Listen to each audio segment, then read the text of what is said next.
네, 안녕하세요. 특허법 한 큐에 끝내다 2차 답안 작성 설명회를 시작하도록 하겠습니다. 오늘 답안 작성 설명회 후 목차고요. 먼저 강사 소개, 그리고 답안 작성법, 그리고 특허법 공부 방법, 그리고 GS 커리큘럼에 대해서 간단하게 짧고 굵게 설명드리고 마치도록 하겠습니다.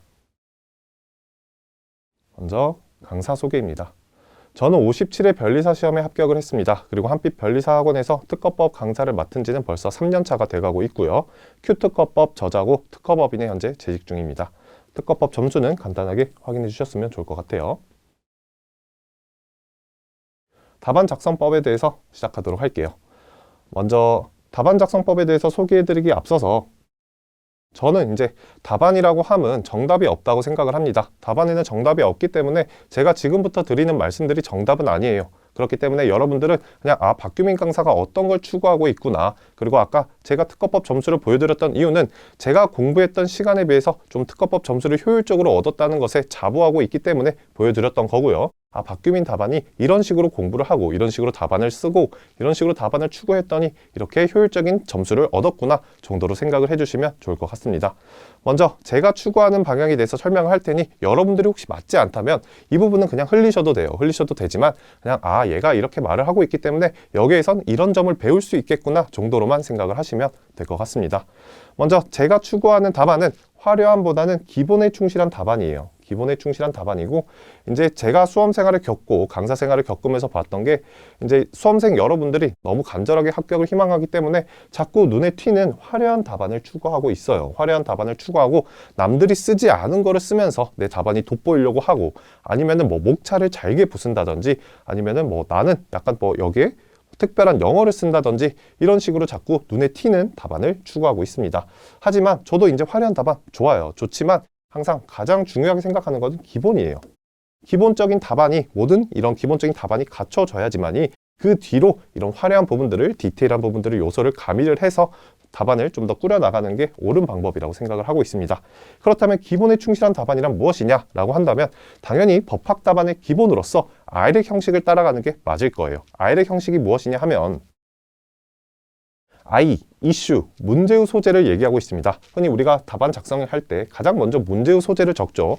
그래서 이 이슈라고 하는 칸은 문제에서 물어보는 논점 또는 이 성결 논점을 제시를 해주는 거예요. 그렇기 때문에 출제자가 출제한 문제를 읽어보면서 지금 이 출제자가 출제한 문제에서는 어떠한 법조문이 문제가 되는구나, 아니면 어떠한 판례가 문제가 되고 있구나, 아니면 어떠한 사실관계에서 이러한 견해 대립이 문제가 되고 있구나 정도를 소개를 해주는 칸입니다.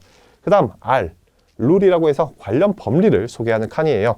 어찌됐든 우리 법학 답안은 이 문제를 통해서 이 컨클루션까지, 이 결론에 다가가기 위해서 이런 어떤 해결 방법을 보여주는 칸인데, 이 R을 그 근거로서 제시를 하는 거예요. 즉 관련 법리를 근거로서 먼저 법조문, 가장 기본이 되는 거죠. 특허법 법조문에 의하면 내가 이런 결론에 다다를 수 있어 라고 보여줄 수 있을 거예요. 하지만 우리는 법조문만으로는 이러한 정말 복잡한 이 사회생활을 풀어나가기에는 조금 부족한 면이 있습니다. 그렇기 때문에 대법원이라든지 특허법원, 중앙지방법원 등 하급심 판례 등등에서 어떠한 판단 기준을 제시를 해주고 있어요. 그렇기 때문에 법 조문에서 부족한 부분들 우리가 판례로서 보충을 해주면서 그 근거를 보충을 해줄 수가 있습니다.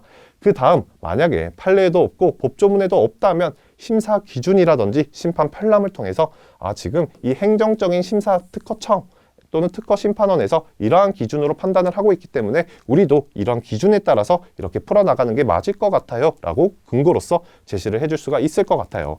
만약 그럼에도 불구하고 이런 것도 없다면 학설을 통해서 어떠한 긍정설과 부정설이 대립되고 있는데 저는 긍정적인 견해가 좀 더 타당해 보입니다 라고 풀어나가시면 될 것 같습니다. 그렇다면 마지막으로 이 검토는 뭐냐? 지금 앞에서 여러 가지 법조문, 판례, 심사기준 또는 학설 등을 보여줄 수가 있어요. 소개를 해줄 수가 있고, 우리가 우리의 견해를 바탕으로 이렇게 문제의 소재 또는 결론에서 다가가고 있는데 어떠한 근거를 기준으로 판단할 것인지 확정 지어주는 란이라고 생각을 하시면 될 것 같아요. 그래서 앞에 소개해준 법리 중에서 나는 어떠한 이 관련 법리 중 어떤 법리를 따를 것인지를 소개를 해주고 있습니다. 예를 들면 저희가 관련 법리로서 판례를 소개를 해줬는데 대법원 판례와 이 하급심 판례가 서로 달라요. 하급심 판례가 서로 다르다면 우리는 검토를 통해서 내가 생각하기엔 어떠한 특허법 취지상 대법원 판례가 좀 더 타당해 보입니다. 그렇기 때문에 저는 이하 사안의 경우라든지 결론을 풀어나가는 데 있어서 대법원 판례를 기준으로 풀어나가겠습니다 정도로 소개를 해주시는 란이라고 생각을 하시면 될 것 같아요. 그 다음에 이 어플리케이션이라고 하면 당연히 사안의 적용이죠. 우리는 출제자가 출제한 어떠한 사실관계, 그 정해진 사실관계 속에서 문제를 풀어나가고 있어요.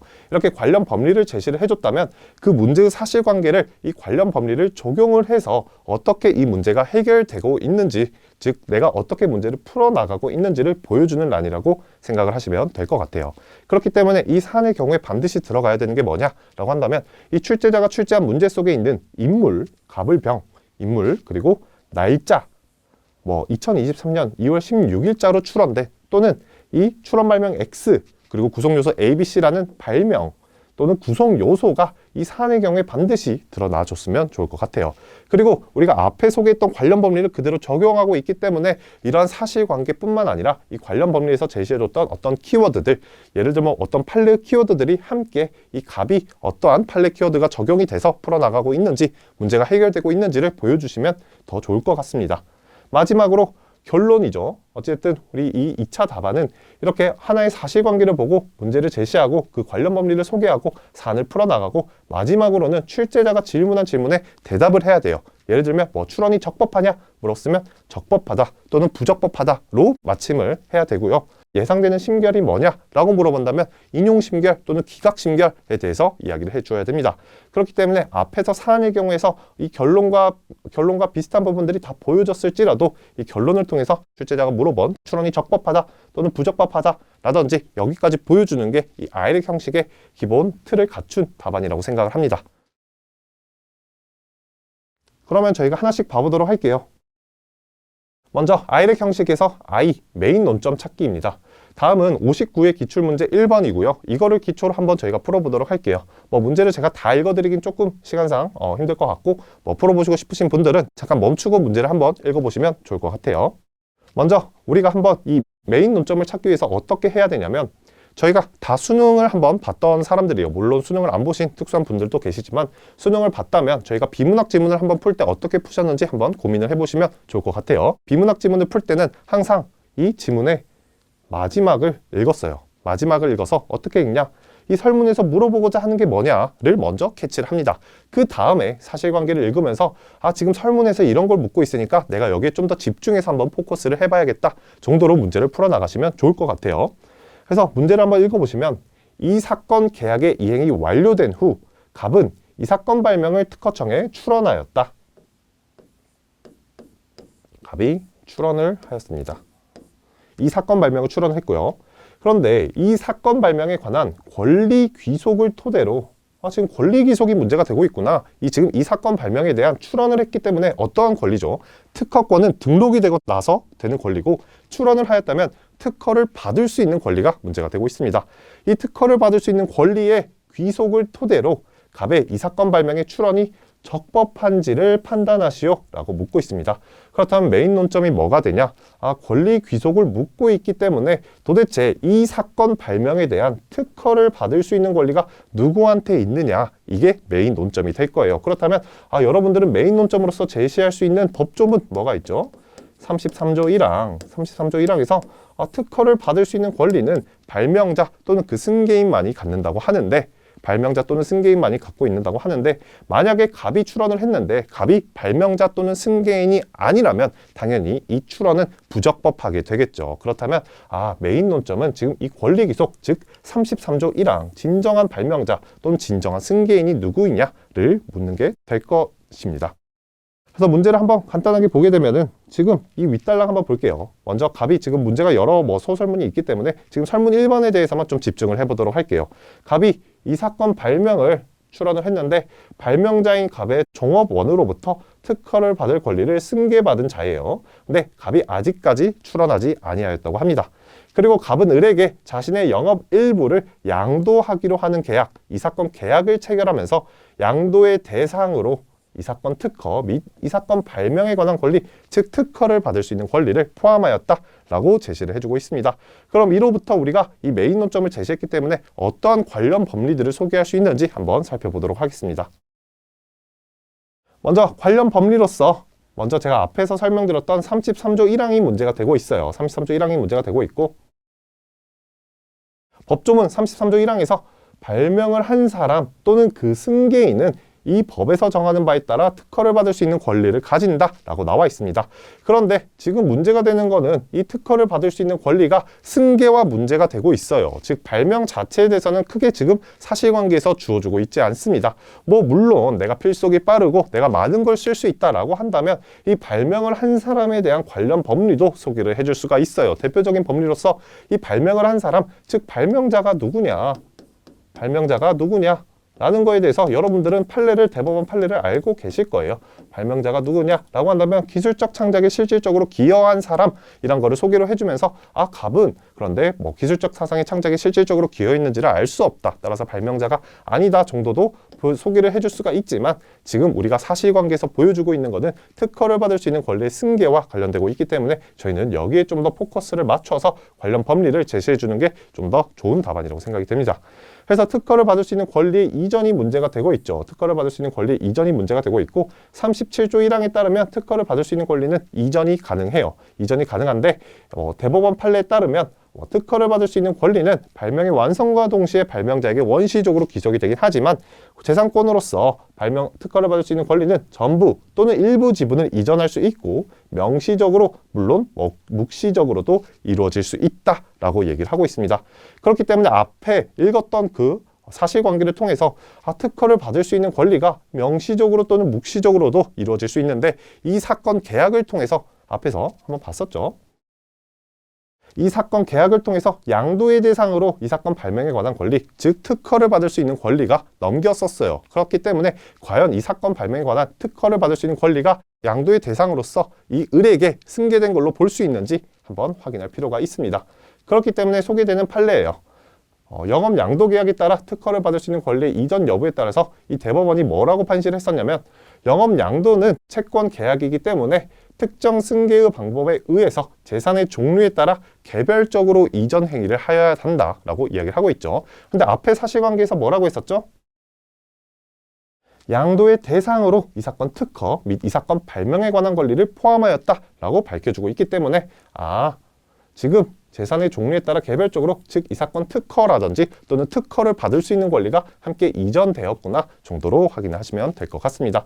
그렇다면 지금 갑이 출원을 했는데 이미 이 사건 계약이 이행이 완료됨에 따라서 을에게 이 특허를 받을 수 있는 권리가 이전이 되게 돼요. 잠시만요. 갑에서 을로 이전이 되게 됩니다. 근데 문제에서 물어본 건 뭐였냐? 그런데 갑이 출원을 했어요. 을에게 특허를 받을 수 있는 권리가 이전이 되는데 갑이 출원을 했습니다. 이 출원이 적법하냐라고 묻고 있다면 우리는 유명한 대법원 판례를 알고 있을 겁니다. 이 대법원 판례를 소개를 해주시면 좋을 것 같아요. 그래서 특허 출원 전에 특허를 받을 수 있는 권리를 계약에 따라 이전한 양도인은 더 이상 그 권리의 귀속 주체가 아니므로 즉 갑이 출원하기 전에 이미 이 사건 계약이 이행이 완료됨에 따라서 을에게 특허를 받을 수 있는 권리가 이전이 됐습니다. 그렇다면 을이 출원을 함이 적법한데 갑은 더 이상 이 권리의 귀속 주체가 아니겠죠. 그렇기 때문에 갑에 따라서 출원된 이 특허 출원은 무권리자의 특허 출원이 됨을 소개를 해줄 수가 있습니다. 이렇게 관련 법리들을 소개를 해주고 나면 이제 사실관계를 한번 풀어나가면 좋을 것 같아요. 다만 사실관계를 풀어나갈 때 어떻게 풀어나가는 게 좀 더 좋냐라고 물어본다면 판례 원문에 근거한 사안포섭을 진행을 하시면 좀 더 효과적일 것 같습니다. 먼저 판례 원문을 우리가 다 봐야 되냐라고 한다면 너무 양이 많아요. 너무 양이 많기 때문에 제 생각에는 이 판례 원문, 뒤에 이제 특허법 공부 방법에서도 소개를 하겠지만 이 판례 원문을 공부할 때는 여러분들이 이제 좀 최근 주요 대법원 판례 또는 GS에서 강사들이 보충 자료로 준 그 판례 원문들만 습득하셔도 충분할 것 같습니다. 예를 들면 이 판례 같은 경우에는 최신 판례로서 되게 중요했었어요. 최신 판례로서 되게 중요했기 때문에 이 판례 원문을 한번 보시면은 먼저 판례는 이렇게 판결 요지로서 관련 법리 R을 소개를 해줍니다. 대법원도 마찬가지로 아이렉 형식에 따라 풀어나가요. 이렇게 R을 소개를 해주고 이 R을 적용해서 대법원도 원고는 이런 식으로 문제를 이 법리를 적용을 해서 소개를 해주고 있습니다. 그런데 그 가운데 보게 되시면 이 사건 계약의 대상이 되는 특허권의 구체적인 내용이다. 그 이전 여부 여기에 대해서는 아무런 정함이 없다. 라고 이런 식으로 표현을 해주고 있어요. 물론 지금 기출문제에 나왔었던 문제는 이 대법원 판례와 다른 논점으로서 소개를 해주고 있지만 이러한 사실관계의 표현들을 그대로 우리는 적용을 해줄 수 있습니다. 왜냐하면 대법원 판례에서는 추상적이었기 때문에 이렇게 특허권이 넘어가지 않았다라고 봤었는데 기출문제에서는 사실관계를 좀 다르게 명확하게 특허권과 특허를 받을 수 있는 권리가 함께 양도의 대상으로 포함되었다라고 명시적으로 밝혀주고 있어요. 그렇다면 대법원과는 다르게 먼저 대법원 판례에 따르면이라는 게 이런 거를 따른다는 게 아니라 이 판결 요지에 따르면 이 사건 계약은 영업양도 계약의 대상으로서 이 사건 특허 및 이 사건 발명에 관한 특허를 받을 수 있는 권리를 포함하고 있다. 즉 이렇게 아무런 정함이 없는 것과 반대로 포함하고 있다. 그렇기 때문에 이 사건 계약의 이행이 완료된 후 이 사건 발명에 대한 특허를 받을 수 있는 권리는 을에게 이전된 것으로 볼 수 있다라고 사안의 포섭을 해주시면 될 것 같습니다. 물론 사업의 포섭을 할 때 제가 처음에 강조했었던 게 뭐였냐면 이 을이라든지 이 사건 발명, 이 사건 계약, 사실관계에서 주어졌었던 그런 내용들을 다 넣어주셔야 돼요. 넣어주셔야 되고 또 이렇게 뭐 판례 키워드들을 함께 버무려 주시면 좋을 것 같습니다. 그 다음 사안 포섭을 할 때 판례 키워드와 사실관계의 짬뽕 정말 중요할 것 같아요. 두 번째로는 그래 을에게 이전이 됐다면 갑의 출원이 적법하냐에 대해서도 사안 포섭을 해줘야겠죠. 문제에서 물어보는 거에 대해서는 하나씩 권리기속을 토대로 출원이 적법하냐를 물어봤기 때문에 권리기속에 대해서 사안 포섭을 해주고 출원이 적법한지에 대해서 사안 포섭을 한번 해주시면 될 것 같습니다. 먼저 갑의 출원이 적법한지와 관련해서 판례가 키워드로서 뭐라고 얘기를 했냐면 특허 출원 전에 특허를 받을 수 있는 권리를 계약에 따라 이전한 양도인은 더 이상 그 권리의 귀속 주체가 아니다 라고 이야기를 하고 있습니다. 그렇기 때문에 이 대법원 판례에 따르면 이 사건 발명에 관한 특허를 받을 수 있는 권리는 승계인인 갑으로부터 이 사건 계약이 이행에 완료됨에 따라서 최종적으로 을에게 승계되었습니다. 따라서 갑은 더 이상 그 권리의 귀속 주체가 아니므로 라고 이렇게 판례의 키워드들을 사안포섭에 짬뽕시켜주면 훨씬 좋은 풍부한 사안포섭이 될 것 같습니다. 넘어가서 이제 C 마지막 아이렉 형식의 마지막이죠. 컨클루션, 문제에서 묻는 바에 대한 최종 대답을 해주셔야 합니다. 그렇기 때문에 문제에서 뭐라고 물어봤었냐면 이 사건 발명에 관한 권리 귀속을 토대로 갑의 이 사건 발명의 출원이 적법한지를 판단하시오 라고 묻고 있기 때문에 권리 귀속을 물었죠. 누구에게 권리 귀속이 됐죠? 아까 대법원 판례에 따르면 이 사건 발명은 최종 승계인인 을에게 귀속이 된다. 그렇기 때문에 갑이 출원을 한 것은 무권리자의 특허 출원으로서 부적법하다. 즉 문제에서 물어본 적법하냐를 물어봤다면 우리는 컨클루션에서 부적법하다로 끝내주는 게 아이렉 형식을 갖춘 답안이라고 생각이 됩니다. 그렇게 해서 도대체 좋은 답안이 뭐냐? 아이렉 형식을 따른 그런 기본을 갖춘 답안이 좋은 답안이냐? 그러면 더 좋으려면 어떻게 해야 되냐? 라고 생각을 고민을 해본다면 제가 생각하기에 좋은 답안이란 먼저 채점하기 쉬운 답안이에요. 아니 채점하기 쉬운 답안이 갑자기 여기서 왜 나와요? 라고 한다면 어찌됐든 우리는 1200명 가까이가 2차 시험을 보고 채점장 1명당 1000권이 가까이 되는 답안지를 채점을 해야 됩니다. 하지만 그분들을 고려를 했을 때 채점하기 쉬운 답안을 보여주어야 그분들이 채점을 할 때 이렇게 쑥쑥 넘어가면서 아이렉 형식에 따라서 관련 법리 다 제시돼 있네, 컨클루션 결론 맞았네 라고 생각을 한다면 쭉쭉 넘어갈 거예요. 하지만 채점하기 쉽지 않게 내가 답안을 꽁꽁 숨겨두고 법리를 여러 가지 판례 원문과 다르게 내가 해석한 대로 뭉개뜨려서 판례를 보여주게 된다면 채점자들이 넘어가면서 이런 판례가 있었나? 결론은 도대체 어디 있지? 이렇게 생각이 된 순간 저는 거기서부터 좀 불리한 점수를 가지고 간다고 생각을 하고 있습니다. 그렇기 때문에 제가 생각하는 가장 좋은 답안은 채점자가 이렇게 무난하게 그래 다 들어있네 여기 조금 실수한 부분이 있지만 그래도 너가 관련 법리를 잘 소개를 하고 잘 결론을 내리고 있네 라고 보여주는 게 가장 좋은 답안일 것 같아요. 그렇기 때문에 채점하기 쉬운 답안을 쓰는 게 가장 좋은 답안이라고 생각을 합니다. 그렇다면 어떻게 해야 되냐라고 한다면 출제자의 의도를 파악하는 게 가장 중요해요. 어쨌든 출제자가 물어보는 거에서 대답을 해야지 물어보는 거 말고 저 이것도 알고 있어요. 이것도 알고 있어요. 이런 거를 보여준다고 해서 좋은 답안은 아니라고 생각이 됩니다. 그렇기 때문에 출제자의 의도를 파악하는 과정, 이게 뭐냐? 당연히 논점 추출에 해당이 되겠죠.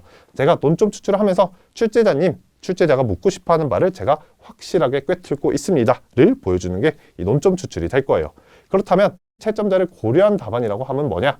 이 논점 추출을 했다면 이 논점에 그대로 답을 해주는 게 가장 좋은 답안이 된다고 생각합니다. 그렇다면 논점 추출을 잘하려면 어떤 게 중요하냐라고 한다면 당연히 기본적인 거예요. 법리 공부를 해야 되겠죠. 법리 공부를 해야 되고 기본적인 특허 절차를 이해를 하셔야 됩니다. 하지만 이 부분은 여러분들이 이제 1차를 마치고 오셨기 때문에 1차 부분에서 충분히 학습이 되셨다고 생각을 합니다. 다음으로 이제 3번이 2차 시험의 가장 메인 꽃이 되는 부분이겠죠. 그렇기 때문에 2차에서 특허법의 전반적인 법조문에 대해서 이해를 하셨다면 2차에서는 판례를 암기를 하면서 키워드 위주로 암기를 하면서 지금 출제자가 낸 사실관계를 통해서 즉 판례 사실관계를 이해를 하면서 출제자가 낸 사실관계를 보니까 이 판례가 논점이 되겠구나, 아니면 이 판례를 적용해 볼 수 있겠구나, 이 판례를 근거로서 제시할 수 있겠구나 정도로 생각을 하면서 공부를 하시면 좋을 것 같습니다. 그래서 이 공부를 통해서 논점 추출을 향상시켜야 돼요. 내가 어떠한 논점을 추출할 수 있는지. 사실 여기서 점수가 대부분이 갈린다고 생각을 합니다. 그렇기 때문에 여러분들은 이 논점 추출을 위해서 반드시 기본서 회독을 통해서 법리를 공부하시고, 또는 이 GS 문제를 푸는 것 자체가, GS 문제는 판례 사실관계를 내기 때문에 GS 문제를 풀면서 이러한 사실관계에서 이러한 판례가 적용되는구나 정도를 학습을 하시면 될 것 같습니다. 그렇다면 논점에 답하려면 어떠한 답안을 써야 되냐라고 한다면 강약 조절을 해야겠죠. 당연히 이 출제자의 의도, 즉 이 논점에 대해서 강하게 써주고, 이와 반대로 출제자가 의도하진 않았지만 내가 좀 더 소개해주고 싶은 법리가 있다면 그거는 약하게, 간략하게 얘기를 해주시는 게 좋을 것 같아요. 어찌됐든 우리는 이 2시간이라는 시간 내에서 네 문제를 풀어야 되기 때문에 여러분들 다 알고 계시죠? 1번은 36분, 2번은 24분, 해서 3번, 4번, 1번, 3번, 2번, 4번 이렇게 36분과 24분이라는 시간 동안 푸는 게 좀 정석적인 방법이죠. 하지만 이렇게 되지 않더라도 여러분들이 문제를 풀면서 내가 지금 2시간 안에 풀어야 되기 때문에 여기에 너무 많은 걸 쓰면 안 되겠다. 즉 나는 이 메인 논점이 되는 위주로 강하게 쓰는 게 이 시간 안에서 내가 효율적인 점수를 얻어갈 수 있는 방법이겠구나. 이런 거를 생각을 하시면서 답안을 작성을 해주시면 좋을 것 같습니다. 그 다음에 이 논점에 답하는 방법으로서 또 중요한 게 뭐가 있냐? 아까쯤에 아이렉 형식은 기본이에요. 기본적인 틀인 거고, 그 다음에 부가적으로 법조문 변기 반드시 중요할 겁니다. 법조문을 여러분들이 아무리 글씨를 써도 그거보다 가장 효율적인 방법은 그냥 숫자로서, 법조문으로서 제 몇 호, 제 29조, 제 1항 이런 식으로 보여주는 게 가장 효과적인 방법입니다. 특히 글씨체가 안 좋으신 분들은 반드시 이 법조문 변기를 통해서 보여주는 게 가장 효율적일 거예요. 다음으로는 판례의 키워드죠. 내가 판례를 조사 하나까지 다 외우진 못하더라도 이 판례에서 이 판례의 사실관계를 풀어나가는데 가장 중요한 키워드들이 있습니다. 아까 앞에서 소개드렸었던 문제에서도 양도인은 더 이상 그 권리의 귀속 주체가 아니므로 라는 그런 키워드들이 있었죠. 그렇기 때문에 그런 키워드들은 반드시 판례에서 보여주는 게 좋을 것 같아요. 그렇기 때문에 판례를 어떻게 이 많은 판례를 다 외워요? 라고 한다면 이제 너무 막막하겠지만 다 외우지 못하더라도 이 판례를 이해를 하면서 이 판례에서 어떠한 문장, 어떠한 키워드가 중요하게 여겨졌는지 그거를 생각을 하시면서 공부를 하시면 좋을 것 같습니다. 그리고 목차 구성하기, 이거는 이제 좀 더 형식적인 부분일 것 같아요. 목차 구성하기란 사실 앞에서 보여줬던 그 아이렉 형식으로 풀어나가도 좋지만 이제 논점이 여러 개가 있다면 목차를 구성을 해서 좀 더 출제자가, 즉 채점자가 좀 보기 쉽게 이거 메인 논점으로서 강하게 제시된 논점들을 부각시킬 수 있는 목차를 구성하는 게 좋을 것 같습니다. 예를 들면 논점 A와 논점 B를 함께 물어보고 있다면 먼저 여기서 1번 I 해서 문제의 소재 소개를 해주고, 그 다음에 A 논점에 관해서, 그 다음에 3번에서 B 논점, 이런 식으로 문제에서 강하게 물어보는 논점들은 이렇게 대목차로 작성을 해줄 수가 있어요. 그렇다면 RA, 앞에서 소개했던 룰, 그리고 어플리케이션은 어디서 보여줘요? 라고 한다면 이 A 논점 안에서 법리를 소개를 해주고 사안포섭을 나가고, B 논점 안에서 법리를 소개를 해주고 사안포섭을 나가는 식으로 그렇게 푸셔도 될 것 같습니다. 마지막에 컨클루션은 하나죠. 문제에서 물어보는 건 하나이기 때문에 거기에 대해서 결론을 내려주시면 좋은 답안이 될 것 같아요. 다음 사안포섭, 아까 말씀드렸던 것과 마찬가지로 인물, 날짜, 그리고 발명 등등, 그리고 판례 키워드들이 원문의 내용을 포섭을 같이 하는 거 함께 보여주시면 좀 더 풍부한 사안포섭이 될 것 같습니다. 다음 글씨체, 이건 형식적인 부분이지만 사실 글씨체가 좀 좋은 게 유리하긴 합니다. 하지만 글씨체가 안 좋더라도 앞에서 말씀드렸던 이 부분들을 잘 해나가신다면 충분히 극복할 수 있는 부분이기 때문에 너무 글씨체가 안 좋다 해서 절망할 것도 아니고 앞에 부분을 내가 좀 더 열심히 하자. 그리고 어찌됐든 이 문제, 이 답안 자체가 우리가 문제를 풀어나가고 있기 때문에 이 컨클루션, 즉 논점을 잘 추출을 하고 결론만 잘 맞춘다면 충분히 좋은 점수를 받을 수 있습니다. 다음은 이제 답안 작성에 대한 설명은 간단하게 마치고 이제 특허법 공부 방법에 대해서 간단하게 설명을 드릴게요. 먼저 제가 생각하는 방법이라고 하면 합격하는 답안을 쓰자, 즉 합격하는 공부를 하자 라고 한다면 이거는 고득점과는 좀 맞지 않는 말이라고 생각이 됩니다. 그렇기 때문에 내가 특허법 고득점을 해야 돼 라는 생각으로 공부하기보다는 저는 합격하는 공부를 하셨으면 좋을 것 같아요. 어찌됐든 우리 변리사 시험은 합격과 불합격이라는 두 가지 결과로만 나오지 뭐 고득점, 뭐 내가 몇 점이다 이런 게 중요하지 않습니다. 그렇기 때문에 여러분들이 합격을 하는 거에 대해서 좀 더 포커스를 맞춘다면 우리가 지금 시험으로서 민사소송 그리고 특허, 상표, 선택 과목까지 이렇게 4과목을 보고 있기 때문에 여러분들이 이 합격을 하기 위해서 이 4가지 과목 중에 내가 어떤 과목에 좀 더 시간을 투자를 하는 게 좋을지 고민을 해보시는 게 좋을 것 같아요. 그렇기 때문에 여러분들이 내가 특허가 너무 좋아, 특허법 고득점을 받고 싶어 라고 공부를 하는 것보다는 내가 합격을 하기 위해서는 특허법은 어느 정도 잘하고 있기 때문에 특허법은 매일 1시간씩만 하고 민사소송법에 좀 더 시간을 투자해야겠다 라는 식으로 시간 배분을 하시는 게 합격하는 공부가 되지 않을까 싶습니다. 그렇기 때문에 제가 가장 좋아하는 이 특허법 공부는 안정적인 특허법 점수 획득을 목표로 하는 것입니다. 그래서 안정적인 특허법 점수란 뭐냐? 라고 한다면 아까 제가 보여드렸던 제가 맞았었던 그 점수 있죠. 그 점수라고 하면 내가 특허법에 대해서 내가 나중에 시험 결과가 나왔을 때 특허법 때문에 시험에 떨어질 일은 없다 정도로 그 점수를 목표로 공부를 하셨으면 좋을 것 같습니다. 어찌됐든 40점에서 50점까지 올리는 건 쉬워요. 하지만 50점에서 52점까지 올리는 것은 이와 비슷한 노력이 들어갈 수 있습니다. 그렇기 때문에 여러분들의 이 3법 점수, 즉 3법의 평균을 올리기 위해서는 여기에 시간을 투자를 하고 다른 과목에 투자를 하는 게 좀 더 효율적일 것 같아요. 하지만 여러분들이 특허법 고득점이 되고 싶어서 나는 이 점을 올리고 싶어 라고 해서 민사소송법과 상표법을 소홀히 해버린다면 이 특허법이 52점, 나 특허법 고득점이야 라고 하더라도 변리사 시험에서는 조금 불합격할 위기가 있겠죠. 그렇기 때문에 여러분들은 항상 내가 지금 합격을 목표로 공부하고 있구나 정도를 상기시키면서 공부하시면 좋을 것 같습니다. 먼저 교재 선택에 대해서 간단하게 이야기해 드릴게요. 먼저 교재는 정말 특허법 책들이 많죠. 하지만 특허법이라고 하면 똑같은 법조문과 똑같은 판례를 바탕으로 구성을 한 책이에요. 그렇기 때문에 이 한빛 변리사학원에 있는 책들은 정말 다 좋은 책이라고 생각을 하고 있습니다. 그렇다면 어떤 교재가 좋냐라고 한다면 나에게 맞는 무기를 선택하는 거예요. 아무리 명검, 즉 엄청 좋은 검을 가지고 있다고 하더라도 내가 휘두를 수 없으면 그 검을 사용할 수가 없다면 그것도 좋지 않은 무기라고 생각이 됩니다. 그렇기 때문에 막 그렇게 좋지 않은 책이라고 하더라도 이게 나에게 너무 잘 맞다면, 물론 지금 나와 있는 지금 시중에 출판된 특허법 교재들은 모두 다 좋은 책이지만 그 중에서도 내가 잘 활용할 수 있고 내가 이해가 빠르고 내가 암기가 쉽고 내가 이거를 답안에 표현할 때 좀 더 효율적이라면 그게 저는 정말 좋은 교재라고 생각합니다. 그렇기 때문에 여러분들 나에게 맞는 무기를 선택하자라는 거 꼭 기억을 해주시면 좋을 것 같고요. 이 그림은 그냥 제가 실어놨어요. 제가 좋아하는 명언 중에 하나인데 나는 10,000가지 발차기를 하는 사람을 두려워하지 않지만 하나의 발차기를 10,000번 연습한 사람은 두려워한다 라고 해서 이제 교재들을 이제 수험 생활을 거치다 보면 교재를 수집하는 사람들이 있어요. 교재를 수집하거나 여러 자료들, 특강 자료 또는 논문들을 수집한 사람들이 있는데 사실 저는 그런 것보다는 그냥 기본서 하나를 선택을 해서 그 기본서를 좀 업그레이드 해가는 방향으로 그 하나 내가 선택한 이 기본서가 있다면 그 선택한 기본서를 바탕으로 이 10,000번 연습, 즉 회독수를 높이는 게 이 시험의 점수를 올리는 데는 훨씬 도움이 된다고 생각을 합니다. 어찌됐든 우리가 주구장창 긴 시간 동안 공부를 하는 게 아니고 저희는 다들 빨리 붙고 싶잖아요. 그 짧은 시간 동안 붙는 게 가장 중요해요. 그렇기 때문에 내가 다양한 공부를 한 번에 하려고 하는 것보다는 이 하나, 내가 이 시험장에 들어가서 이 무기를 잘 휘두를 수 있도록 10,000번 연습을 한, 즉 회독수를 10,000번 정도, 10,000번 정도 하라는 건 아니겠죠. 회독수를 그만큼 충분히 돌리는 게 좀 더 중요하다고 생각이 됩니다.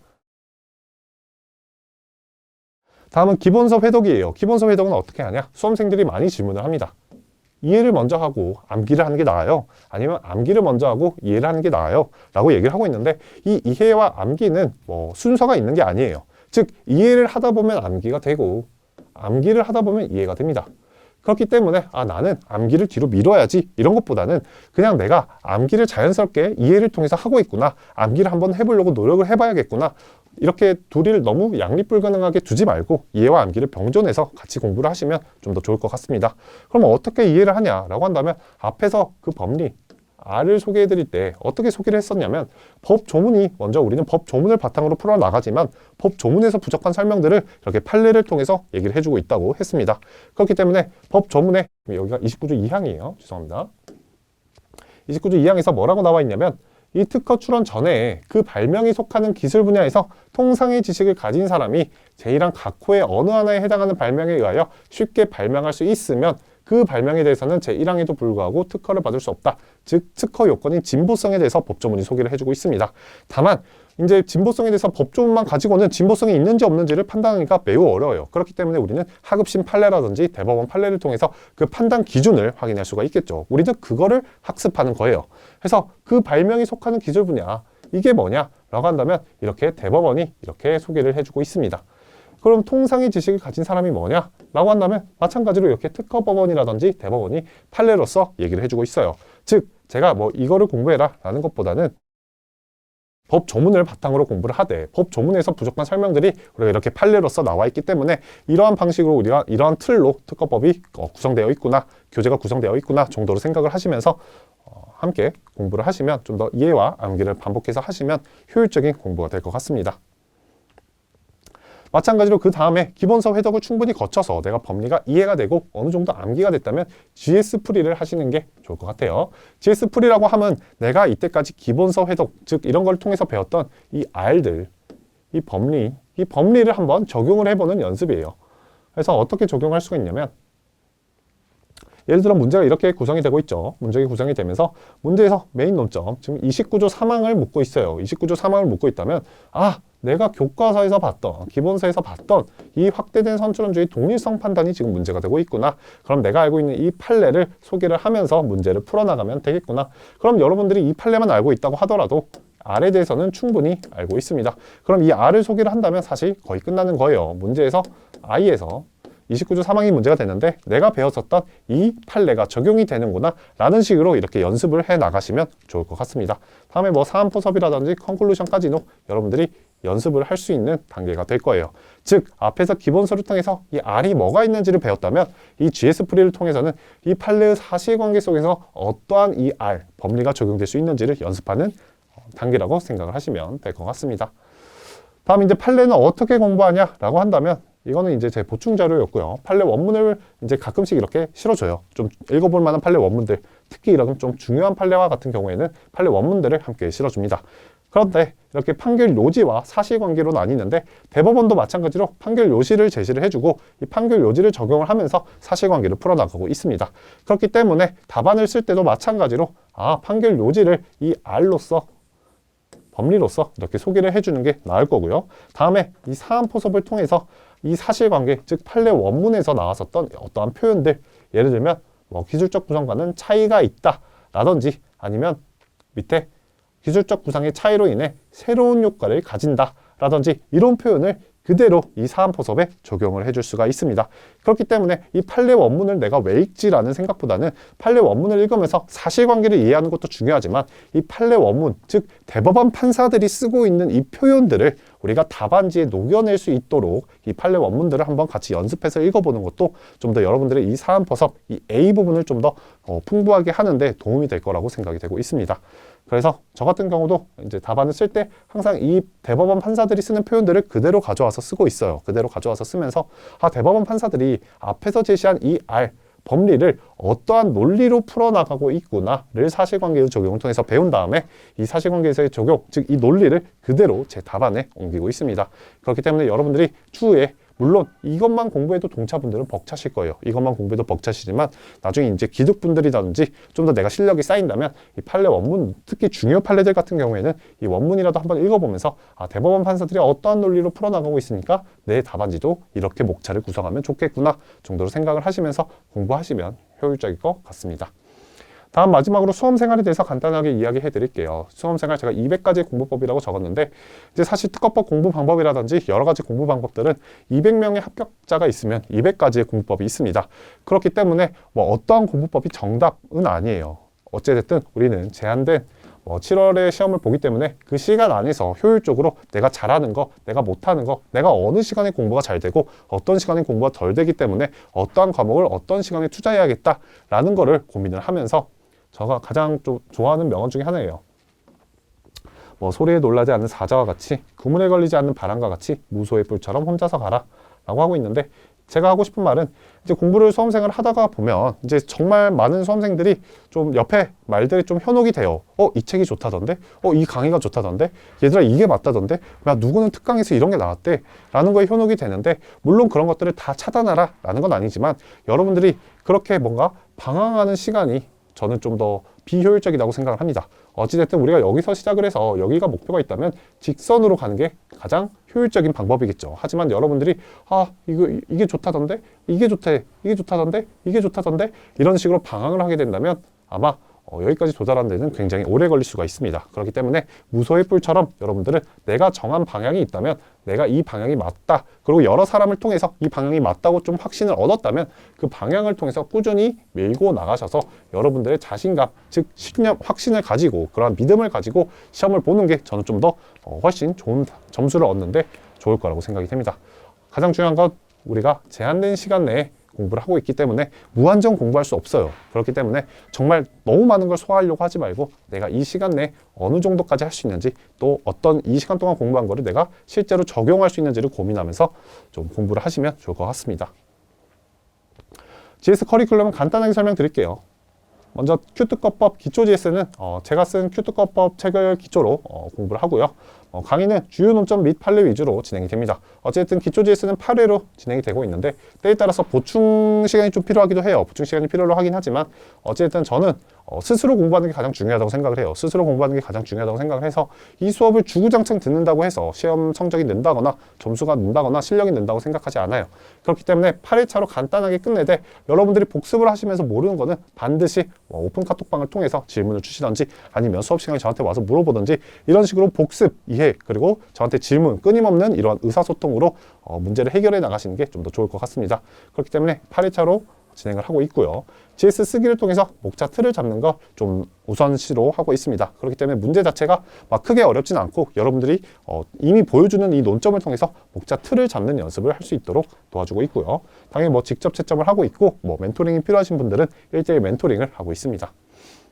책은 그냥 간단하게 이렇게 생겼고요. 법 조문에서 얘기해 준 대로 그대로 순서대로 얘기를 하고 있어요. 법 조문에서 뭐라고 얘기를 했냐면 29조 1항 1호에 국내 또는 국외에서 공지되었거나 공연이 실시된 발명에서 공지, 공연 실시 이 순서대로 신규성 상실 사유를 보여주고 있습니다. 그리고 29조 1항 2호 후단까지 이렇게 관련 법리들을 판례라든지 여러분들이 답안에 쓸 수 있게 충분한 이 알들을 준비할 수 있도록 공부를 할 수 있도록 채워주고 있어요. 그리고 판단 기준 및 판단 방법까지 이렇게 순서대로 하고 있으니까 책 한번 보시면 좋을 것 같고, 다음에 이제 큐박스로 최신 판례라든지 좀 중요한 탑10 판례, 이러한 판례들은 좀 중요하다 싶은 것들은 따로 큐박스로 정리를 해놨습니다. 그래서 이렇게 판례로 하나로서 순서대로 대법원 판례의 논리대로 그대로 정리를 해놨기 때문에, 그리고 또 판례를 다 실지는 않았어요. 이제 답안의 형식에 맞게 좀 어느 정도 축약해서 써놨으니까 큐박스를 통해서 좀 더 효율적으로 공부하실 수 있도록 준비를 했습니다. 실전 GS는 특허법 개정사항 반영되어 있고요. 주요 판례, 탑10 판례라든지 최신 판례 모두 반영이 되어 있습니다. 어찌됐든 주요 판례라든지 이런 주요 논의사항 같은 경우에는 반드시 이렇게 기출문제에 나오게 돼 있어요. 작년에 실전 GS에 출제했었던 문제들이 다 기출문제로 출제가 되었죠. 어찌됐든 탑10이라든지 최신 판례 등등은 무조건 기출문제 중에 최소 소설문으로라도 한 문제 이상은 출제되기 때문에 이런 부분에 좀 더 GS를 통해서 공부하실 수 있다는 거 알고 계시면 좋을 것 같고, 대법원 판례 해설 사법 참조하고 있고 학계 논의도 반영을 해서 출제를 하고 있습니다. 최대한 기출 경향에 맞추어서 출제를 하려고 하고 있습니다. 이렇게 GS 커리큘럼에 대해서는 간단하게 설명을 마치고요. 여기까지 해서 답안 작성 설명회를 마치고 여러분들 이제 1차 끝나고 드디어 2차에 진입을 하셨는데 지금부터가 시작이에요. 지금부터가 시작이기 때문에 너무 무서워하지 말되 그래도 좀 긴장감을 가지고 최대한, 그리고 또 동차라고 해서 못 붙는 것도 아니고 최선을 다하면 주변에 동차 합격자들 정말 많으니까 여러분들이 할 수 있다는 믿음을 가지고 끝까지 최선을 다해야지만이 내년에 또 좋은 결과를 얻거나 올해도 또 좋은 결과를 얻을 수 있다는 거 명심을 하시고 절대 포기하지 마시고 끝까지, 끝날 때까지 끝난 게 아니니까 최선을 다하셨으면 좋겠습니다. 네, 수험생 여러분들의 건승을 기원합니다. 네, 감사합니다.